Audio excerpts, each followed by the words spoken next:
इस संसार में वह बहुत ही गरीब था।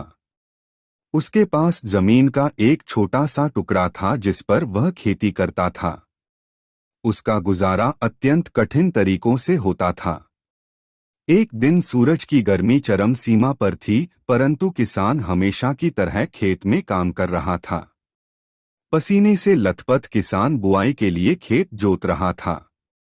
इसी बीच खेत में खुदाई करते समय जमीन से एक बड़ा सा लकड़ी का बक्सा मिला। किसान ने सावधानी से बक्से को निकाला। पहले तो उसके समझ में नहीं आया कि बक्से का क्या करें। आखिर उसने बक्से को खेत के बाहर रख दिया। उसे साफ करके जो रोटियां वह घर से लाया था वह बक्से में रख दी और अपने काम में जुट गया। दोपहर को जब वह खाने के लिए रोटियां निकलने के लिए बक्से के पास गया तो हैरान रह गया। उसमें रोटियां ही रोटियां भरी हुई थी। तब किसान को पता चला कि वह जादुई बक्सा था। उसमें जो भी चीज डालो उसका 80 गुना होकर बाहर आता। जैसे एक मूंगफली का दाना डालो तो तुरंत उसमें से 80 दाने निकल पड़ते। किसान ने तृप्त होकर खाना खाया और उसके बाद किसान संतुष्ट होकर बक्से को घर ले आया। बक्सा मिलने के बाद किसान बहुत खुश था। उसे लगा कि उसके सब दुख अब दूर होंगे। वह लालची नहीं बल्कि धैर्यवान व्यक्ति था। उसने बक्से का दुरुपयोग नहीं किया। उसे जब भी किसी चीज की जरूरत होती तो बक्से से तुरंत प्राप्त कर लेता।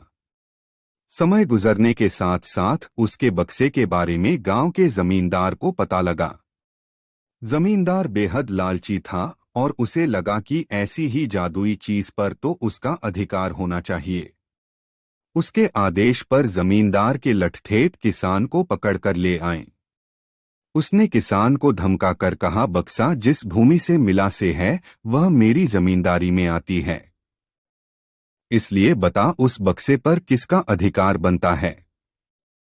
किसान बोला, यह ठीक है हुजूर की यह भूमि आपकी जमींदारी पर आती है, पर बक्सा जिस खेत से निकला है उस पर मैं खेती करता हूँ, अत इस बक्से पर मेरा अधिकार बनता है।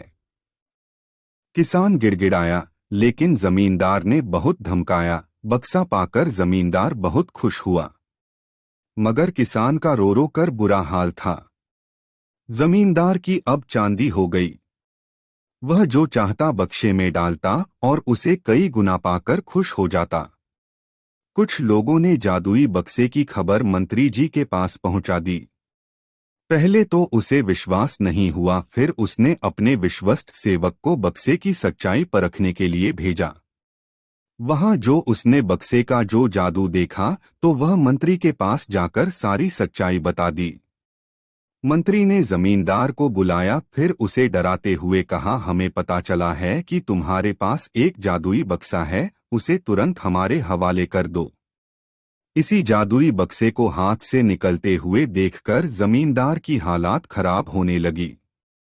उसने मंत्री जी से बहुत विनती की पर मंत्री नहीं माना। बक्सा पाकर मंत्री मतवाला हो गया। विरोधियों को यह अच्छा मौका मिल गया। उन्होंने बक्से के साथ साथ मंत्री के निकम्मेपन की खबर भी राजा तक पहुंचा दी। बक्से की बात सुनकर राजा अधीर हो उठा। वह अपने सेनापति के साथ मंत्री के घर जा पहुंचा। उसने कहा, देश की सारी जमीन राजा की होती है, इसलिए जादुई बक्से पर भी उसी का हक है। मंत्री ने बिना देरी किए बक्सा राजा को दे दिया। जादुई बक्से को पाकर राजा प्रसन्न हो गया। सबसे पहले राजा ने जादुई बक्से की मदद से अपनी खजाने की वृद्धि की, फिर राजा को उस बक्से की सुरक्षा को लेकर चिंता हुई। राजा हर कीमत पर उस बक्से को अपने साथ रखना चाहता था। राजा ने सोचा कि इसका रहस्य ज्ञात करना चाहिए कि आखिर इस बक्से में है क्या। यह जानने के लिए राजा उसमें प्रवेश कर बैठा। जब बाहर निकला तो उसके पीछे पीछे 80 राजा बाहर निकले। असली राजा का कुछ पता नहीं चलता था। वे राजसिंहासन में कब्जा करने के लिए एक दूसरे से लड़ने लगे। यह जानकर किसान को बेहद दुख हुआ। वह अपने आप को कोसने